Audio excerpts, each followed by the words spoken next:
미가서 여행을 시작합니다. 첫 번째, 미가서의 주제는 하나님의 심판과 구원입니다. 하나님의 심판은 하나님의 공의의 속성 충족이고, 구원은 하나님의 사랑의 속성의 충족입니다. 그래서 하나님의 공의와 사랑은 항상 함께 한다는 것이죠. 미가서의 특징이 하나가 플러스 메시아 탄생 예언을 하고 있습니다. 5장 2절에 말씀하고 있어요. 두 번째 구조, 미가서는 세 편의 예언집으로 구성되어 있다 하는 것이에요. 첫 번째는 심판에 대해서 1장과 2장에 말씀하고 있습니다. 그러나 끝자락에 구원에 대해서 언급을 하고 있어요.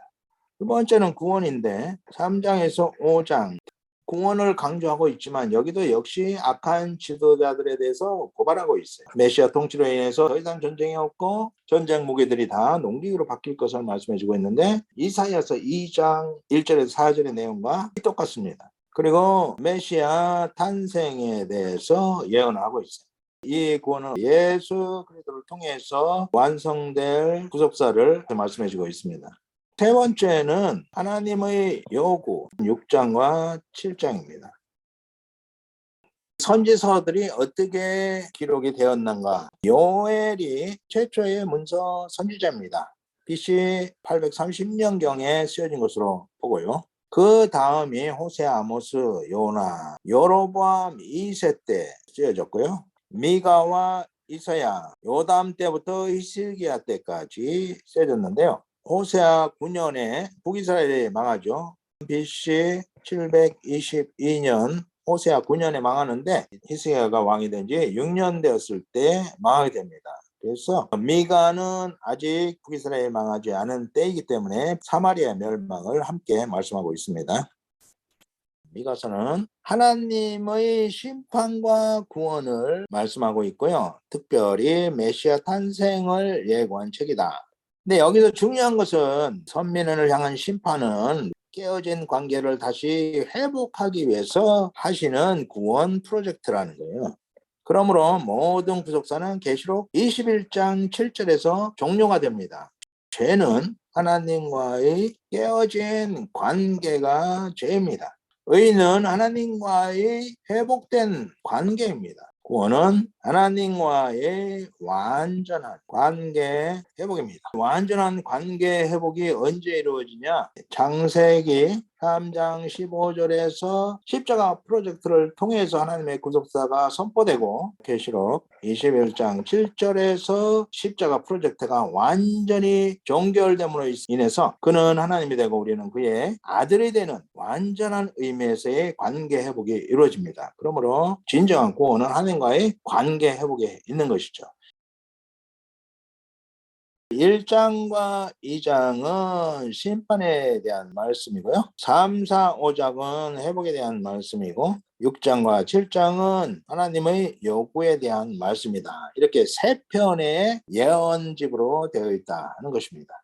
1장은 사마리아 유다 심판을 말씀하고 있습니다. 북이스라엘이 심판받은 이유는 우상 숭배. 첫 번째는 여로보암 송아지 우상으로 출발하죠. 아합이 바알 우상을 가져와가지고 결국은 북이스라엘은 우상 때문에 망하게 되는 것입니다. 그런데 아합이 여호사밧 이 둘이 전쟁을 그만하고 우리 사이좋게 살자 사돈관계를 맺습니다. 아합은 그의 딸 아달랴, 여호사밧의 아들 여호람이 결혼을 하게 되죠. 불신 결혼으로 인해서 여호람은 결국은 창자가 썩어져 죽고 여호람의 아들이 하나만 남았습니다. 그가 아하시아. 아하시아도 역시 예후에게 쫓겨서 도망가다가 살해를 당합니다. 아하시아가 죽자 그의 어머니 아달랴가 왕이 돼가지고 6년 통치를 합니다. 이때 북왕국의 바알 우상이 남유다를 완전히 휩쓸어 버린 것이죠. 이런 상황이 되어지고 이어서 우시아의 아들 요담의 아들 아하스, 히스기야 이때에 미가가 활동을 하게 되는데 특별히 아하스 시대에 우상숭배가 성행하게 됩니다. 유다 심판의 원인도 역시 우상숭배 죄가 되는 것입니다. 이 장은 악한 지도자 심판을 말씀하고 있습니다. 하나님께서 하나님의 공의를 펼치도록 지도자들을 세워주셨는데 그들이 가난하고 힘없는 자들의 토지를 빼앗고 재산을 빼앗고 날강도가 되어버린 것이죠. 땅은 하나님이 주신 기본 권리예요. 그런데 이 악한 지도자들이 토지를 빼앗고 재산을 탈취하는데 하나님이 주신 권력을 사용하게 된 것이죠. 그래서 악한 지도자를 심판하시겠다고 말씀해 주고 있습니다. 3장 미가가 악한 지도자들을 고발합니다. 하나님 백성의 가죽을 벗기고 뼈에서 살을 뜯어먹고 지도자들은 첫째는 통치자, 뇌물을 받을 목적으로 재판을 하는 거예요.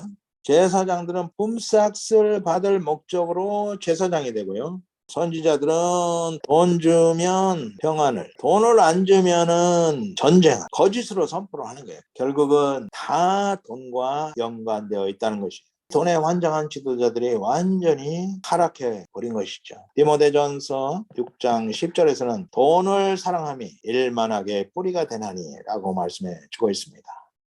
4장에서는 메시아 통치에 대해서 말씀해 주고 있어요. 4장 1절 3절에 보면 그가 많은 민족 중에 심판하시며 먼 곳 강한 이방을 판결하시리니 무리가 그 칼을 쳐서 보습을 만들고 창을 쳐서 낫을 만들 것이며 전쟁이 그치고 무기들이 농기구가 되는 이유는 메시아가 시온산에 임재해서 하나님의 백성을 통치하시고 평화가 시작될 것을 말씀해주고 있는데 평강의 왕 예수 그리스도를 통해서 예언이 성취되죠.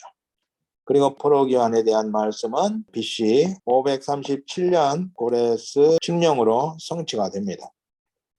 5장에는 메시아 탄생 예언, 5장 2절에 보면 베들레헴 에브라다야 너는 유다 족속 중에 작을지라도 이스라엘 다스릴 자가 내게서 내게로 나올 것이라 지명을 지시해가지고 말씀해주고 있습니다. 그래서 마태복음 2장에 보면은 동방 박사들이 별을 보고 찾아와가지고 헤롯에게 물었을 때 제사장과 세관들에게 묻고 미가서 5장 2절의 말씀을 통해서 메시아가 베들레헴에서 탄생할 것입니다. 알려줍니다.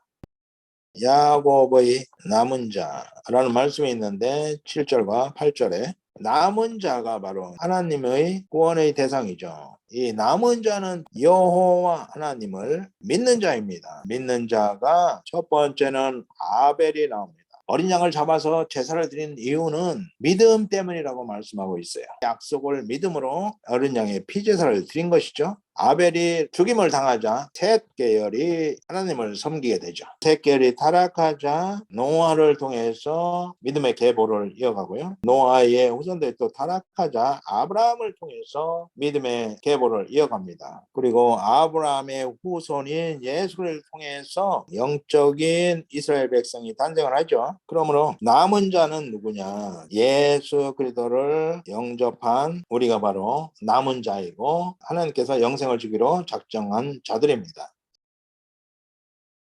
6장과 7장 세 번째 예언이죠.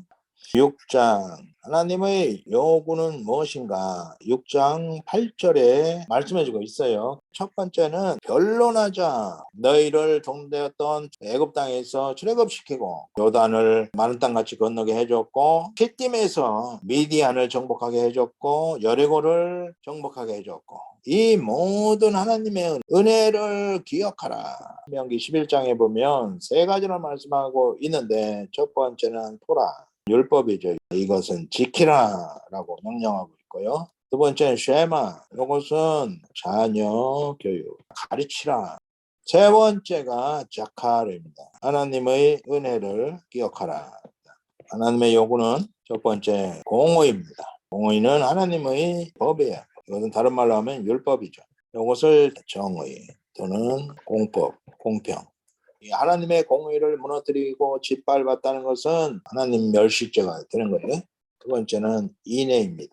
헤세드, 이것은 사랑이고 긍휼입니다. 하나님처럼 우리도 사랑하라고 말씀해주고 있죠. 요한복음 13장 34절에서 예수님께서 지상명령으로 내가 너희를 사랑한 끝이 너희도 서로 사랑하라 말씀해 주셨고 사랑의 법이 율법의 완성이랍니다. 세 번째는 겸손입니다. 겸손은 낮추기죠.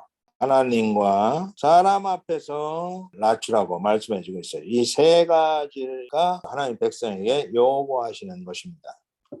7장이 중요하죠. 미가 선지자의 신앙 고백이 드러나 있습니다. 첫 번째는 단식을 합니다. 총체적인 타락으로 인해서 집안 사람이 원수가 되었다는 것이죠.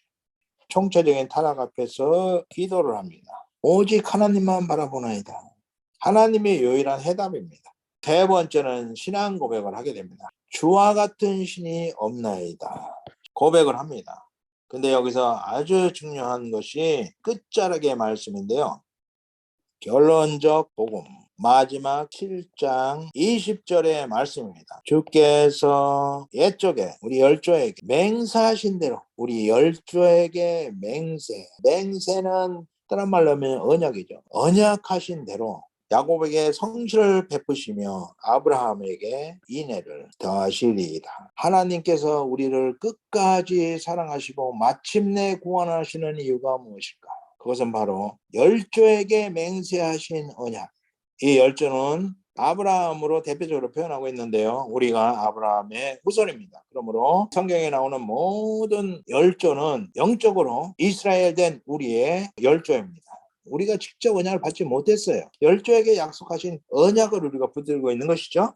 그런데 하나님의 언약은 왜 우리가 믿을 만한가? 야곱에게 성실을, 아브라함에게 인애를, 하나님의 성실하심과 사랑 때문에 우리를 끝까지 사랑하시고 마침내 구원하신다는 거예요. 맹세하심으로 열조에게 말씀하신 그 언약. 이 언약이 우리가 어떤 경우에도 믿음의 확신을 가질 수 있는 우리의 믿음의 근거인 것입니다. 이 언약을 회복하시기 위해서 창세기 3장 15절에서 선포하신 십자가 프로젝트가 요한복음 19장 30절에서 완성되고 예수 그리스도께서 재림하셔서 계시록 21장 7절에서 완전한 완성을 이루게 됩니다. 그래서 모든 성경은 바로 계시록 21장 7절을 향해서 가고 있는 것이죠. 이 계시록 21장 7절이 바로 언약의 완성, 다른 말로 하면 구원의 완성. 이 모든 근거는 바로 우리의 열조에게 맹세하신 언약에 근거하고 하나님의 성실과 인애에 근거하고 있다 하는 것입니다.